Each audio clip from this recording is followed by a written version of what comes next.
Good afternoon, good afternoon. As we look to round out some of our professional development sessions, I think there's only one left, and that's a makeup session, but this is one of the ones we had originally scheduled. So hello, everybody who's out there virtually, and good afternoon to those of you that are here in person. We have an interesting topic that really came with new energy as the year wore on. We asked about this particular topic in the beginning of the year, and it really got attention as our presenter talked about it in other circles, and here we are being able to offer this topic to you as part of the professional development ongoing this year. So I'm really happy to introduce the new assistant principal at Howitt Middle School, new this year, Mr. Ken McCloud, who has been certified in this particular topic and has worked with staff in offering staff development on the topic of crisis prevention and different de-escalation strategies, which again is something very popular among the folks who offered input on what they wanted to hear this year. And CPI just happens to be the one topic, again, that gained a lot of attention as the year wore on.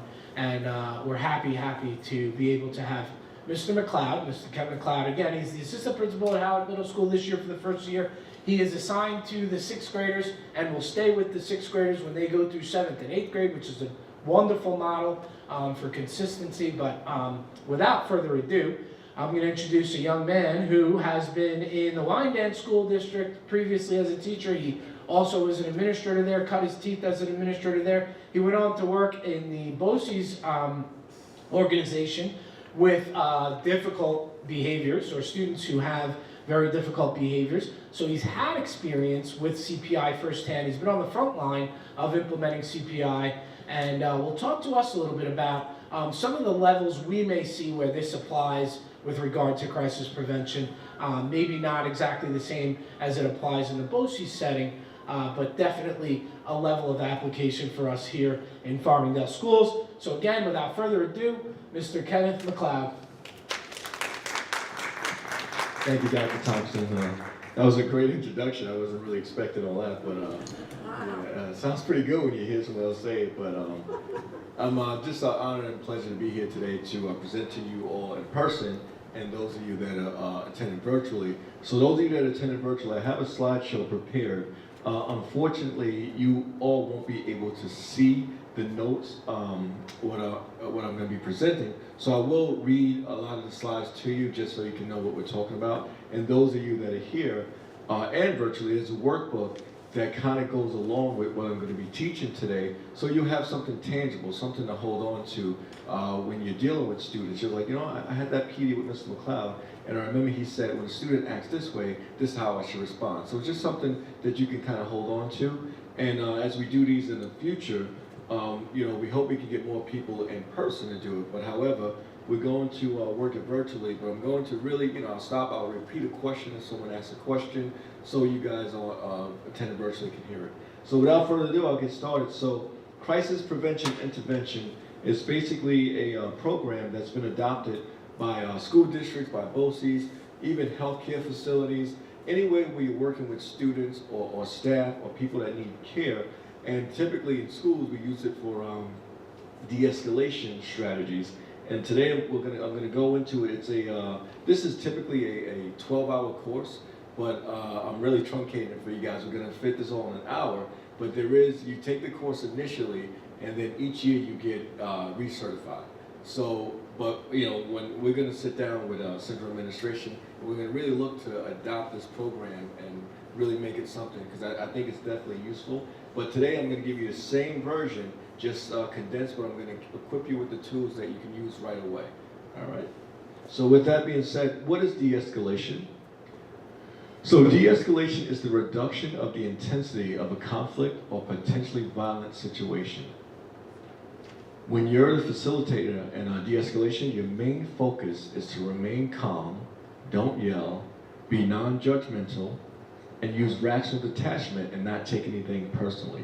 And that term rational detachment we're going to get into a little bit later in the presentation, But the key is to remain calm.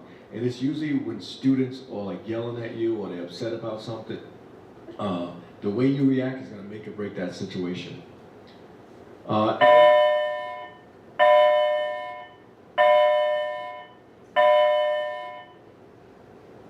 Anger is a sign of a student is in distress or they're experiencing fear or frustration, and we're going to get into that in more detail. In the heat of a student's frustration, please excuse this interruption of your learning time. 6th and 7th grade fitness club is canceled for this afternoon, and Daily Buddies is canceled for tomorrow afternoon. Thank you. and just to let you guys know that and virtually, when I put the mic down, we're having announcements here, the bells going off. So in the heat of the student's frustration, it may not be possible for them to problem solve with someone who is enraged. That's typically when the student's having a meltdown and you're like, calm down, and they're not listening to you. Sometimes you just have to let them vent and do it in like a controlled environment. But the more you engage that student when they're frustrated, that's when sometimes, especially the little guys, they'll react physically. So that's something just to keep in mind. Effective communication skills are key to settling and resolving a de-escalation situation. And the values that underpin this course is the reason why we teach this. Is first is care. We want to demonstrate respect, dignity, empathy. We want to provide support, be non-judgmental in a person-centered way. Next, we want to care about the welfare. We want to provide physical, emotional support, acting in the person's best interest, in order to promote independence, choice, and the person's well-being. Next, it's all about safety. We want to protect the rights, safeguarding vulnerable people, reducing or managing risk or injury or harm. And security, we want to maintain safe, effective, harmonious therapeutic relationships that rely on collaboration. So we always have to be cognizant of the people that we care for when we're providing de-escalation and this therapeutic supports for the students that are in crisis. So when students are in a crisis, they tend to exhibit these 4 types of behavior. And these 4 types of behavior, if you look in your workbook, we're going to follow, this is what we're going to start to follow along in the workbook. So the 4 types of behavior, the first one is anxiety. Can anyone describe what anxiety is? What does anxiety look like? Lack of control. A lack of control. I'm just repeating what you said so the people at home. Anybody have anything else they want to add with anxiety? If you're dealing with a student. Anxiety typically, and we're going to get more into this in detail, is a change in behavior. If you're dealing with it, you see a student every day and you see them come in, they start to fidget their hands, they maybe wander around, they're probably going through anxiety. So that's one of the behaviors students exhibit. And I just have a picture here of a student kind of sweating, fidgeting, scrunching his teeth. Another type of behavior students exhibit, and we all seen this one before, is defensive. Defensive behavior, okay? And we're going to get into more detail as to what that is. And then next we see this, students, they exhibit risk behavior. That's when they start to tend to get physical. And then we typically see students in tension reduction. This is when everything has escalated, they went through the process, and then they feel remorseful and they start to cry. So these are the 4 types of behavior that students exhibit during a crisis situation. And now we're going to go into how staff should react to support those students in the situation. So those of you that are taking your notes, these next few pages, you'll start to fill in the notes section.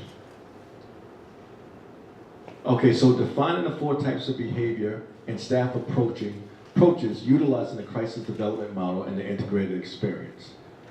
So anxiety, we said, it was a change in behavior. So when students are exhibiting anxiety, how should staff respond, okay? The way that staff should, examples of anxiety, or we talked about this. Students are pacing, they're fidgeting, they're biting their nails, or they're extremely nervous, okay? So those are examples of students that are exhibiting anxiety. So if you see a student exhibiting anxiety in front of you, or in your care, as a staff, how do you respond to that? Well, what staff should do? You should be supportive. Well, how does that mean? You be supportive. During this phase, you want to be supportive to students, and you want to use empathic, non-judgmental approach. So if a kid's exhibiting anxiety in front of you, the last thing you want to say is, get over it, kid, it'll be all right. You know, you don't want to say that. You want to say, what's wrong? You know, I see something's bothering you today. How can I help you? All right. Do you need to go see your counselor? Okay. Do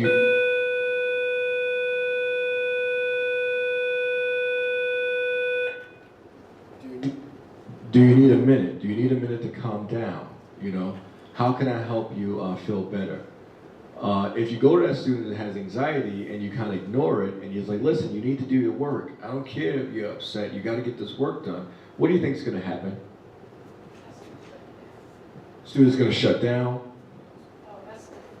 Or the student may escalate, right? They may flip out and then they may flip their desk, right? They may throw something. And then what happens? I'll get a referral to my office, right? You know, I just asked the student to do his work and he flipped his desk. Okay? That's typically what it would be. However, the student was exhibiting anxiety. He probably was not paying attention to the teacher or the monitor aide at that point because something was going on. But the way staff, if they weren't supportive and they just said, you know, you just need to get to work, you know, you get over it, kid. Wait till you get old, you'll feel anxiety, right? You would never say those things. But if you responded that way, that student may have a reaction, okay? So when students are experiencing anxiety, staff should be supportive, okay? Next behavior student will exhibit, and we probably all experience this, is defensive behavior. And you guys that are taking notes, you can write this down. Defensive behavior is when a student may start to lose rationality, they may become passive-aggressive, belligerent, and they may challenge authority, okay? So how many times have we seen students respond this way? Passive-aggressive, belligerent, challenging authority, right? You need to sit down. I don't want to sit down. Well, I'm going to go get the dean. I don't care. Go get the dean, right? How many times have we had students speak to us that way? Well, I'm the monitor. I'm the aide. You need to listen to me. I'm going to listen to you. How do you respond? Whose skin is just starting to boil from just hearing that, from me saying that, right? We're not used to, as adults, having students disrespect us, okay? I am, because I've done this with both these students that'll tell you how to go and how to get there, and where to go and how to get there, right? But because I've dealt with students with behaviors my entire career. However, typically in a public school setting, you're not used to dealing with students with unruly behavior and students that are telling you that they're not going to respond, they're not going to listen to what you say, and challenging your authority, right? So at that time, what we tend to do is we tend to get upset, and we're like, no, you need to listen to me because I am the authority figure, and we raise our voice, and sometimes we yell, and then that student flips out, and they yell back at us, and we go get the dean, we write them up, and we want that student to be punished. Has anybody felt that way? And it's okay if you did, right? I'm just saying that's typically how it goes. So when students have defensive behavior, the way that staff should respond, and these are examples, I'm sorry, of defensive behavior. That's when students are refusal, they're shouting, they're cursing, they're non-compliant, right? So how should staff be? At this point, you should be directive in this phase, decelerating and escalating behavior and using de-escalation techniques. So when you say, listen, I need you to sit down in your seat and wait to be called up for lunch. And they say, no, I don't have to listen to you. Well, you say, listen, this is when you have to be directive. Yes, you do have to listen, because if you don't, then I'll have to call a dean. Or you can say, listen, I know you're upset. You don't typically talk to me that way, right? So I understand that maybe something going on, but however, I still need you to follow the directions. Because if you don't, I would hate to call the dean down to come and you end up getting lunch detention or in-school suspension. However, I need you to follow directions. So I said it in the same way, right? I still told the student I expect him to do what's expected, but the way that I said it wasn't threatening, right? It was directive. I had authority. I spoke with authority, but I didn't challenge the student and say, you need to listen to me, because if you don't, I'm gonna call a dean, you're gonna get lunch detention. I use an if and then statement. I said, if you don't, unfortunately, I'm gonna have to call the dean down, but I don't want to. So once the student, you drop your guard down, the students are like, okay, well, they don't want me in trouble. Well, listen, I'm upset. The reason I don't want to go to lunch is because, my mom forgot to give me lunch money, and, it could be whatever they'll make up. But if you use that approach, you'll get a different response, okay? So you want to be directive. You don't want them to just walk away and think that they can tell you whatever they want to tell you. You want to be directive, and you want to decelerate that student instead of escalating that student, okay? Next are risk behaviors. Risk behaviors are behaviors that present a risk to themselves or others around them. And what do risk behaviors look like? Some examples are hitting, biting, self-injurious, throwing furniture, threatening staff or others. Typically, you may see this at the lower levels in our developmental special education classes, our life skills class, the 811 classes. You'll see students to start becoming self-injurious. They'll hit, they'll bite, they'll be causing harm, or in a public school setting, a high school here at Howard, even at the high school, you'll have students, this will be this phase where they may be getting to that level where they're about to fight, okay? So in BOCES, and this wouldn't be done in a public school, staff response, you should practice the following phases in this.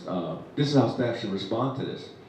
Disengagement, which means remove yourself from the conflict if the student is targeting or threatening you. So as an aide or a monitor, you know, you may face a student that is starting to get belligerent, and they'll say like, listen, if you don't get the F out of my face, I'm gonna punch you, right? At that point, you take all threats seriously, okay? You don't say, you're not gonna hit me. I have stories in BOCES where staff said that, and boom, they got decked by a kid, right? So you never challenge them. At that point, you know, you wanna take all threats seriously. So if a student is targeting you, you say, listen, I know you're not upset at me, but you know, you said you're gonna hit me and I don't wanna get hit, so I'm gonna remove myself from the situation. You find the nearest adult, you let them know, you go find a dean or an assistant principal, and you let us handle it. But you don't want to challenge a student at this point where they're starting to exhibit risk behavior and they're saying that they're going to threaten you. One of the things that we always teach in CPI is to take all threats seriously, okay? But a lot of times you say, you're not going to hit me, I'm a teacher, I'm an aide, I'm a monitor. Don't challenge them, because they're at a state where they're upset and they're frustrated and they lost rationality. They may strike, and I've seen it personally. Next, if you're in a classroom situation and you're an aide, right, and the teacher's having a crisis with a student that they're responding, you want to remove that audience, because a lot of times students will get even more engaged and enraged when they have an audience that are watching. So you want to remove that audience so they don't have people to act out in front of. And if that can be as an aide or a monitor, that could be one of your roles in the classroom. Even though you're there for one specific student, if there's a crisis situation and the principal and the dean are coming in and handle it, and you have kids who are like, yeah, you tell them off. You know, so all right, guys, you come with me, and you find the nearest classroom. So this is how we want to react to, you know, students at risk behavior. Next, we wanted to assess the risks, and we want to gauge when it's necessary to physically intervene. Now, as an aide, as a monitor, even teachers, we don't teach to get physically involved.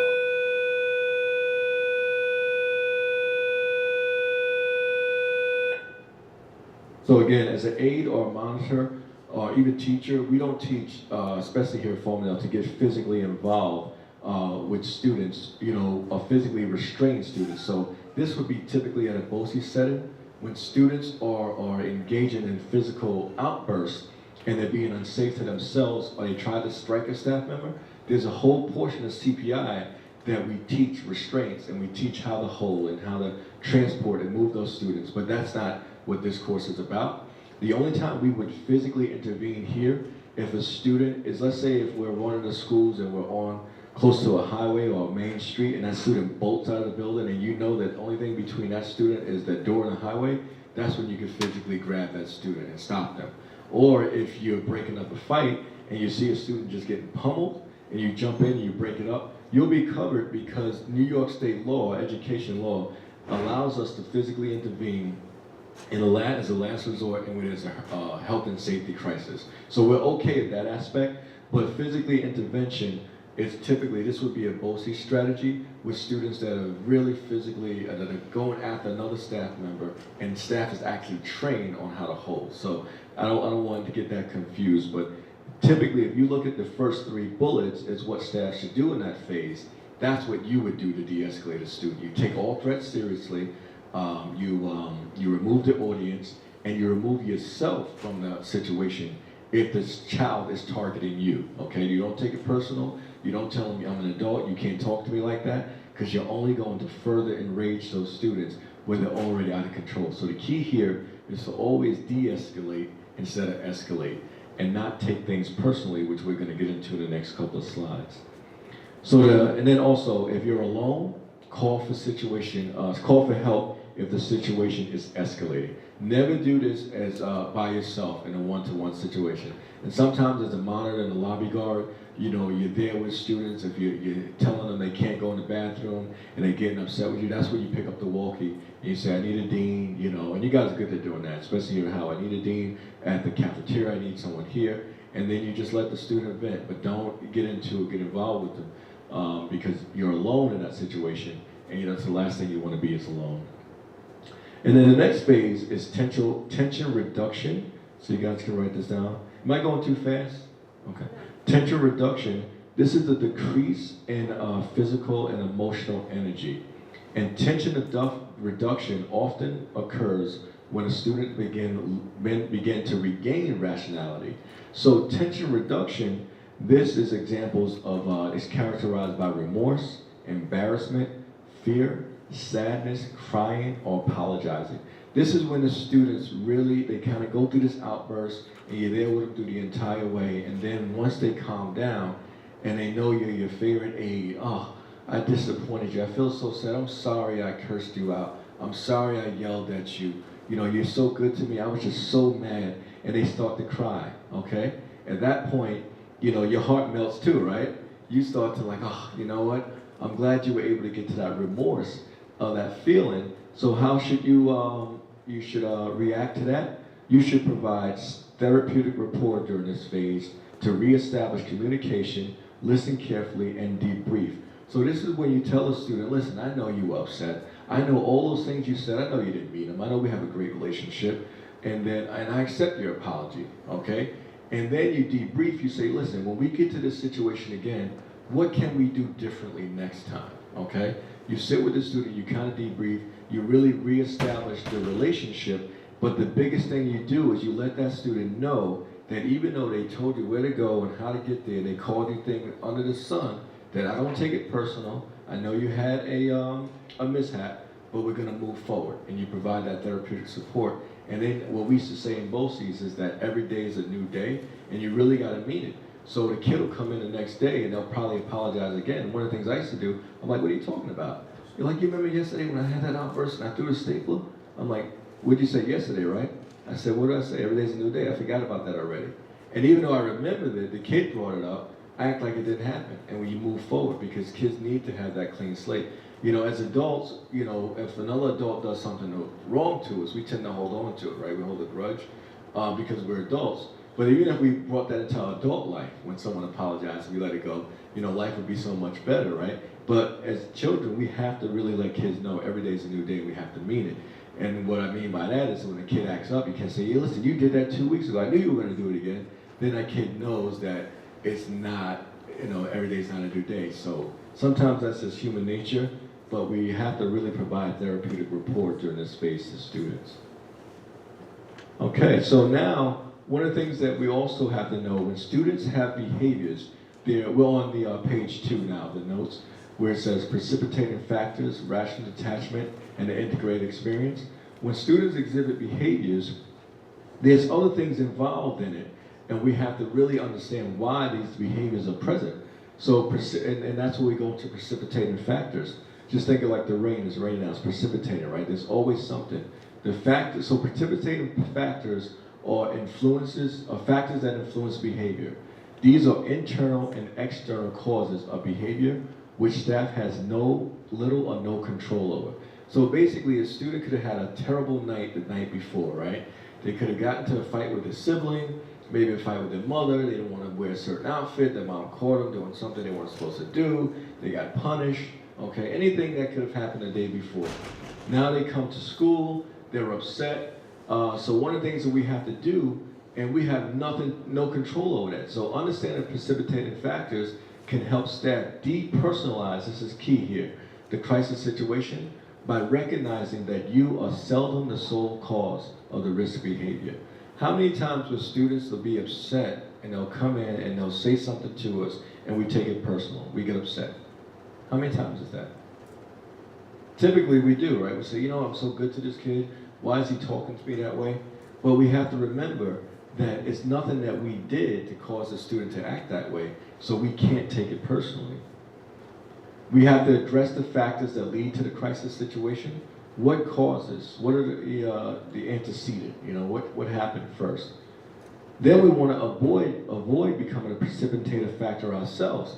That means that we can't take it personally and we can't internalize the conflict with the student and then say something to that student that's going to further enrage them. And then there's also possible internal factors that we have to deal with that students may come. It may be fear, anxiety like we talked about, phobias, stress, lack or loss of self-esteem, loss of control or the person feeling powerless, failure of trauma or previous life experience. These are all things that can exhibit to students when they're misbehaving. So possible external factors include behaviors of others, the physical environment, stimuli response, level of value, dignity, and respect afforded to people. Sometimes the students just may not be feeling good about themselves, okay? And they may come to class or come to you and they just already upset. And sometimes you can just say hi and they'll flip out on you, right? So those are things that we have to keep in mind as to why students are behaving the way they are. And then rational detachment, this one is key here. Rational detachment is the ability to manage your own behavior and attitudes and not take the behavior personally. So we have to remember, we are adults, right? And when we deal with children, we have to remember that they're children, okay? So we have to say rationally, we're adults, we think rationally, so we cannot take things personally that children say to us. We're the rational minds. We can't lose our rationality and the students acting out, because then we're not going to know who's in control, right? So we have to remember rational detachment is say, listen, this kid's saying all these terrible things to me, but they don't know me personally. Now, it'd be one thing if I knew you and I'm saying things to you like that, right? That's different. If a colleague's saying that to you, then you know me. Then you take that personally because that person knows you and they're on the same level as you. We have to remember these are children. They're not on our same level. They're not rationally developed yet, all right? So, but we are, so we have to keep that in mind. So what do? We stay calm. You may not be able to control the precipitating factors, the things that we talked about, but you know what you can control? You can control your own response, right?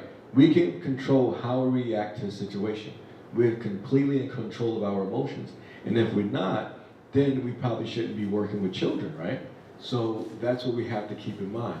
Even though, you know, we may have to take a deep breath, we may have to do what we need to do. There's a lot of times at BOCES that I'm trained in this, that students would get under my skin and they would say things, and I would have to take a deep breath, and I would even have to tap out. Because there's situations where I share a story with you. A student had pulled the fire alarm in the building, and he had wanted his cone. And we had to, you know, when you pull a fire alarm, you know, you have to exit the building. Everyone has to leave, right? So we left the building, the fire department came, we told them what happened, it was false alarm. They still had to go through the process, but this student that had pulled the alarm was sitting on the steps, blocking the firemen from going in. So at that point, I was starting to lose my cool. I'm like, you pulled the fire alarm, and now the firemen are here, you won't let them in. So I went to a staff member that had the best relationship with that student, and I said, listen, I need you to get the student off the step, unless I'm gonna lose my license. And I walked away, right? Now, I was at the point where I knew I was upset, that I knew if I would interact with that student, I would have lost. I would have yelled at him, I would have screamed at him, I would have, you know, lost it on. But I knew that that student had took me to a point, because as an administrator, the last thing you want to deal with is a fire alarm, right? It's false alarm, there's so much paperwork you got to fill out, and then you're wasting resources in your community. So you can tell I was a little upset. However, I knew myself that I wouldn't interact with that student, so it's okay to tap out. It's okay to say, you know what, at this point I can't rationally detach, but I know that I'm an adult, and I know that the consequences to me are much more severe than the consequences for a student. So I always share that story to let you know that we're all human, and even though I teach this, it's still, you know, that's why we refresh every year. We get this every year because there are going to be different behaviors, but the biggest thing I want you to take away from that is you want to maintain your professionalism so that you can manage the situation by responding appropriately. And the next one is don't take the behaviors personally and find positive outlets for negative energy to absorb during a crisis, okay? And then the next thing part is the integrated experience. If you don't learn anything from this course today, this is probably the most important piece that I want you to take away from this, is the integrated experience is that behavior influences behavior. And that's the concept that the behaviors and attitudes of staff impact the behaviors and attitudes of those that they care for and vice versa. So the way I respond and the way I react to a student is either gonna make or break that situation, okay? Because the student, they're gonna come with a crisis situation, I'm gonna come with my own view of what's going on, and then I can either be judgmental or I can be apathetic, and we can go through all the ways that staff should respond. If I'm judgmental and I say, listen, you need to get over it, or you can't talk to me that way, who do you think you are? That student is going to, it's like pouring oil on a fire, right? That student is going to respond in a way that they wouldn't have if I was more supportive, if I was more understanding. So that's the key here, is that we can make or break a situation. Consider how behavior impacts those you care, in your care. Treat those in your care respectfully, and this is what I always like to add. Think about how you would feel if someone yelled at you, even if you knew you were in the wrong, right? Who wants to be yelled at, okay? Nobody here, right? So why would we yell at students? And we have to make objective decisions. So that's one of the key things that I want you guys to keep in mind when dealing with student behavior, is that it's a relationship. Our behavior is going to influence those students' behavior and vice versa. It's all the way we approach it, okay? A lot of times we'll say, well, that student cursed me out, but we won't say what we did, our part. And sometimes we're not even aware of it. We just want that student to just do what we tell them to do, but they don't. And then a lot of things, like this is a truncated version of the course, we even talk about the way, it's not what you say, it's how you even say it, right? You can say, listen, I need you to get up, or you can yell, get up, right? It's that inflection, that tone in your voice. So the rest of the course goes into that. It's not what you say, it's how you say it. And if someone talks to you, even that example that I just used, if I yelled at you like to get up right there, you kind of jump, you're startled, right? How's that going to make you feel inside? You're going to look at me and you're going to react negatively, right? You're going to tell me, you don't talk to me that way. So what makes us think that even though they're children, if we yell at them or we scream at them, that they're not going to have that reaction? And they're already upset. So that's one of the things we need to keep in mind. So again, integrated experience, you don't have to write this down, this is just kind of repeat. The behavior, influence of behavior, is the concept that behaviors and attitudes of staff impacts the behaviors and attitudes of those in their care and vice versa. Next, the cause of a student's escalating behaviors are often affected by factors over which staff, like we said, had little or no control over. By understanding the underlying causes of escalating behavior, you can portray a more professional attitude and minimize conflicts. Next, when managing student behavior, staff must manage their own emotions and not take it personally. When a student becomes disrespectful to them and they're trying to de-escalate the situation, remember, you have to keep it professional. And what a lot of times what I'll say is when students are cursing me out and I'm trying to calm down, the first thing I tell them, instead of getting upset, I know you don't mean that. Use that. I know you don't mean that. I know you're upset. I know you're not upset at me. You're just taking it out on me. However, what you're saying is inappropriate, okay? You can address the behavior, but it's all about the way you address it, you know? But if you address the behavior, like you can't talk to me that way. Are you kidding me? I'm gonna call your mom. I know your mom, because I know a lot of farmers that we live in the community we teaching, right? I'm gonna tell your mom when I see you in the supermarket that you spoke to me that way. That's gonna even further enrage the student, right? That's the last thing you wanna do. And then you'll be getting in it with the other parent, right? You don't want that. We'll have to use the de-escalation strategies out and stop and shop. So we want to identify underlying factors that may precipitate the behavior. This is all review, but we want to maintain professional attitudes during crisis intervention. Use a rational detachment. Remember, we're adults in this situation.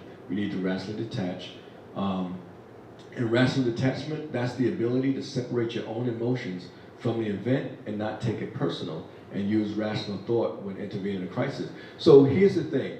When you're dealing with a crisis, it's not like you could just, we're all human, right? We can't just turn off our emotions, right? You know, a kid, when that kid wouldn't move out of my way to let the fireman in, I was upset, right? I can't just turn it off. But we have to realize that we have to, we got to separate it though. We got to say, all right, listen, this kid's taking me to the place. I know what he's doing. He's being oppositional. I remember what Mr. McCloud said. I need to be authoritative, but I can't take it personal. And then you just take that deep breath and say, listen, I know you're not upset at me, but I need you to move because, and then we go into if and then. If you don't move, then this will happen. Not you better move, or I'm gonna get the dean, and you're gonna get suspended. There's a whole different approach. So that's one of the things that we have to keep in mind. We're gonna be upset, a kid curses us out, that's gonna upset us. They shouldn't curse us out, right? Kids should not speak to adults that way. But when they do, the biggest thing is do not take it personally, okay? And you have to take a deep breath, take a step back. Key points to remember: keep your own emotions and behavior in check. Understand that you can make or break the crisis by your response. There's a reciprocal relationship between behavior staff and those in their care during the crisis situation. And before, there's a video that I'm going to show, but before I go to the video, how many times have you just witnessed a situation as a monitor, as an aide, where you really couldn't say anything because you don't want to step on anyone's toes, but you saw the thing develop from start to finish, and you saw how the staff member responded and how it escalated the situation? Anyone attest to seeing that, right? So this is pretty much what we are talking about here. And as aides and monitors, you tend to see a lot of it, especially if you're in the classroom. And it's not to fault the staff member or to throw anyone on the bus.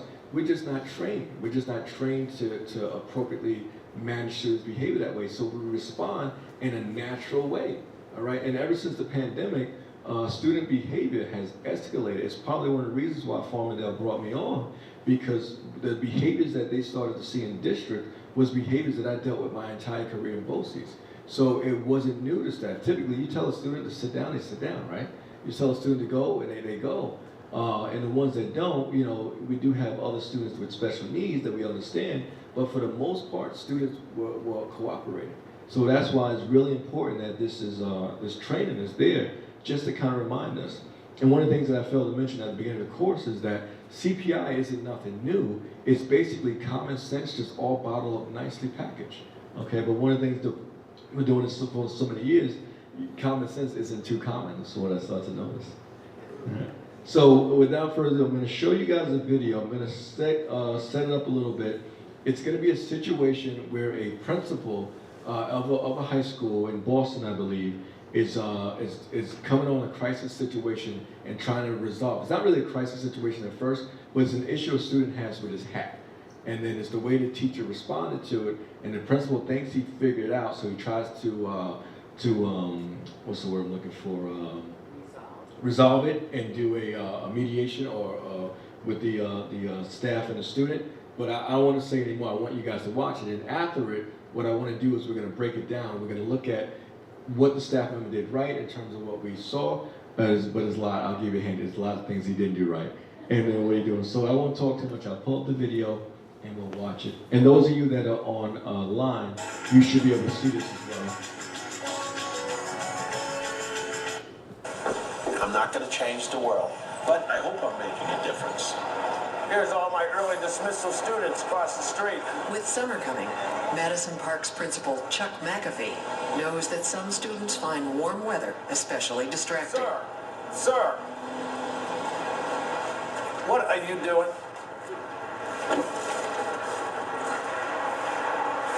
It seemed like a good idea, but where do you really belong? All right, let's get there. Being a principal means being consistent, being fair, and about communication. Not a bad idea, though.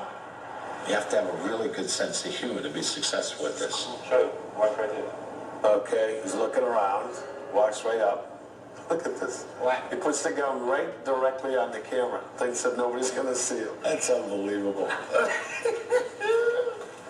Sometimes it's not always fun. These are young people, and so we do have rules. Let's go! No hats.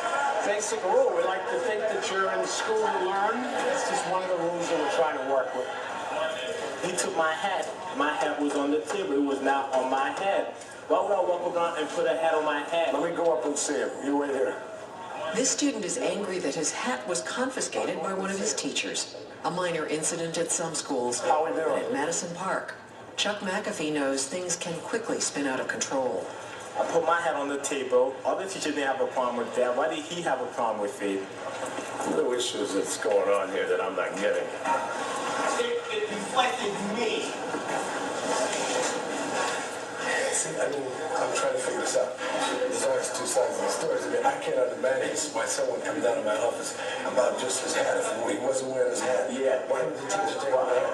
I don't know. He had his hat. He left his hat in a place it wasn't supposed to be. I took his hat. What's the point? He doesn't really perform at any kind of acceptable level. He caught a real nasty attitude about it. Why do you want to leave school? Yeah, I know. He can relax about his hat and get his hat at the end of the school day. Or you said at lunchtime? Well, see, I'm at lunchtime if I'm a nice guy and you don't treat me bad. When you leave here, yeah, he called me all kinds of names. He was swearing at me and everything. Before he was leaving, he called, no, you know me, but before he left here, I was all kinds of, MF-A-S type Oh, I stuff. see, all right. How we doing? Come on. Please. How we doing? The longer you do this, you get a sixth sense. If I get it right, I'm going to find out the root of the problem. I almost my hat back. All right, here's what I want to tell you. Now, how old are you? I'm 18. And see, that's the tough part. And when you get 18, you're like grown, and it's hard to deal with you because you're a young adult. I mean, if my hat was small enough to fit in my pocket, I would put it in my pocket. Now, he's just trying to do this to show me that he got power over me, this and That's that. what I thought it was. Honestly, you got upset. That's what I got. All right. I was trying to figure out what was this about. It's not about the hat. You feel like you didn't get that much respect. All right, come on. I want to try to keep you in school, so I got the point. The teacher got the point. You got the point. We have to straighten this out when you teacher. Put my hat. Hold on. We're not finished. Don't walk away. Come home, yo. Come on, man. Don't go home over your hat. Hold on. Yo, I just know from experience, sometimes these little things can turn into bigger things if you don't do the right thing. This is your third high school. I'm trying to make sure that this year is somehow successful. Because you're going to get an education. All right, let me bring you over here. Let me go get your hat. Principal McAfee convinces this angry student to sit down with the teacher who took away his hat and try to work it out. Hi, this is Mr. Wilkins. I want these two people to communicate and solve their problem.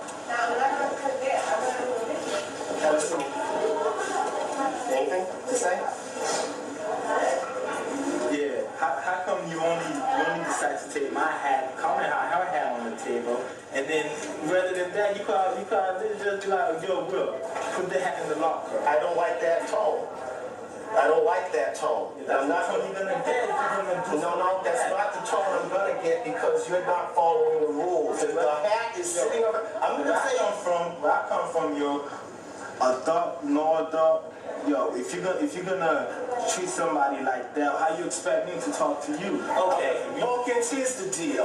Here's the deal.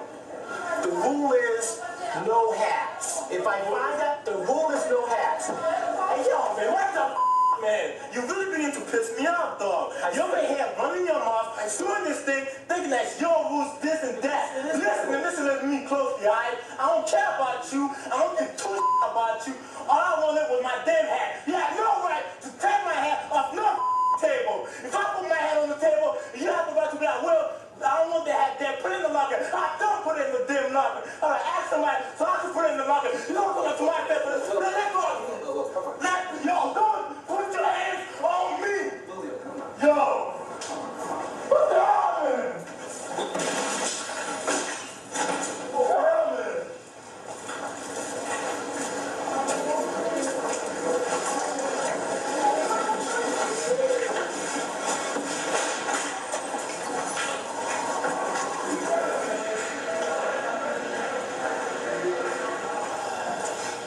It's a tough world out there for young people.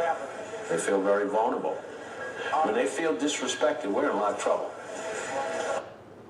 They do things sometimes that don't make any sense. Sometimes it's so easy. You know, you're dealing with young people. Didn't have to explode.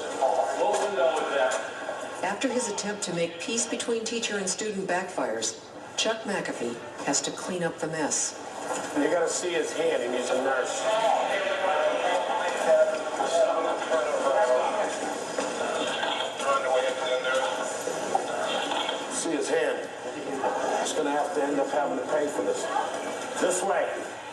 things really mess up, it's my fault. Put your hand up. The buck stops here. Okay, what happened? I'm trying to talk to him, but he refused to let me talk. And then he get me aggravated because he's talking to me like I'm a first grader. And so now you're aggravated. So then you turn around, get mad, and punch the window? Yeah, he making it seem like I'm stupid. Okay. You need a stitch in it. I want to paint the window. Listen, my mom can't pick out windows. I got 5 little brothers. And my mom work at 2 jobs and she can't hardly pay the rent. No, wait a minute. Then we'll probably talk about some kind of restitution. We'll find a way. All right? Thank you. Okay. It's very hard to be a teacher because they deal with everything. But they got the heart to do this. I thought this one was going to be an easy one. What happened? He had a tone that I didn't like, and I mentioned it. And he went left, and he went bad. And I feel real bad now. I mean, I'm like... I know. Let me have this. I thought this one would have been an easy one. I don't know what the conversation was, but I know that nobody likes to feel good when kids get angry and put their hands to windows. Yes, sir. All right, so, I don't know. It's about communication. Sometimes we hit it, sometimes we don't. But if they end up doing this, then we lose. Yeah. That's all. Well, no, my mistake. I thought we could work this out. Sometimes it doesn't work. Damn. All right. So let's unpack this. All right, so let's unpack this. So first, how'd that make that video make you feel? Terrible, right? Did it break your heart? How many want to give that kid a hug? Right? How many people feel the staff member, the teacher, did the right thing? No one, right? So now the point is that when I was talking about the integrated experience, did you see how he could have made or broke that situation? And obviously he broke it, right? What were some of the things that, I mean, even the principal, he was a good-minded, but what are some of the things that the principal didn't do right in that situation? Should have had somebody else mediate with them. That's right. There was no facilitator, right? He should have had another adult in there or himself to facilitate that mediation, right? And then I think in the video, the principal said that, I get it. I know what's going on. The teacher gets it. You get it. Did everybody get it at that point? No. Yeah. The kid at that point, even successful mediation is one of the things that we start here, where we do it between students and staff and students at times, is that both parties have to be willing to be involved with it. The student was one, he just wanted to go home. The principal didn't want to go home over a hat situation. He thought that the staff member had gotten it, but what did that staff member, let's get back into the teacher. We'll go in and I want you to think in terms of integrated experience, what we just talked about. What do you think that staff member did wrong in that situation when he sat down with the student? He took it personally. He took it personally. What are some of the things that he said by, how did you know he took it personally? That's correct. Yeah. What did he say? The first thing he said. Yeah. What do you think? What do you want to say to him? Something like that? Exactly. What? And I think one time he's like, here's the deal. He like pointed to him. He's like, there's no hats. It was the way, right? When we talked about his voice, his inflection, the way that he was saying it, right? He had an attitude. What did the kids say when he was speaking to the principal after he had punched the glass? What did he say about the staff members? Anyone remember that? What he said? Yeah, talked to him like I was a 5-year-old, right? He felt disrespected, he felt unworthy, and those are all some of the things that we spoke about in the beginning, the precipitating factors as to why. And then, I almost wanted to strangle the principal when he said, the police officer, someone's got to pay for this, remember that? And then the kid describes, you guys felt the same way, right? And then the kid describes his life, right? That he's got 5 brothers, his mom is barely working, and then your heart just breaks even more. So that's one of the things that we want to know, that every kid has a story, and there's always a precipitating factor. There's always something that goes into it. In this situation, it wasn't even a student being belligerent. It was just a student had his hat taken. He felt it was unfair because he had mentioned another student, their hat wasn't taken. But he probably was a student that wasn't coming to school, and he was, the teacher probably prejudged him, right? And it's just the way that he responded. So the biggest thing I want you guys to take away from this course is that we can make or break the situation. We really need to realize that students that are in our care for a reason, and not to take it personally, but also to be to utilize the strategies that we learned today and just to care for kids. So we would go into the second half of the program, but if you guys don't have you have any other questions about the video, any other questions today? Do you guys feel like you learned something that'll be a little useful? Okay, so again, I'm around for you, those of you at Howard, so if you have any questions, if you see me around, I'll be more than happy to assist, or if you have any questions, you have a situation that may have happened, and you want some advice on it, come seek me out, or if you see me in the hallway walking past one of your posts, just pull me aside, and I'll be more than happy to help you. So guys, thank you. You've been a great audience. It's my pleasure to present to you today, and I appreciate it. Thank you, Mr. McCloud. Mr. McCloud is volunteering today on short notice. We asked him yesterday, and he agreed to present. So thanks again, Mr. McCloud. Ken McCloud, guys, our 6th grade AP here at Howard, and a ton of knowledge on the CPI strategies. So we're working through offering this to more and more folks, including the makeup sessions that are scheduled for April. Feel free. And you have some resources that were sent in an attachment, so everyone should have received those resources that you can look through at your own. But you really want to hear from the expert on where this all fits and what the context for it is. Really eye-opening stuff, and helps you remember to just be empathetic and understand that we're the adults, we're the professionals, and kids come from a different place when we're interacting. So thanks again, everybody, and we'll be in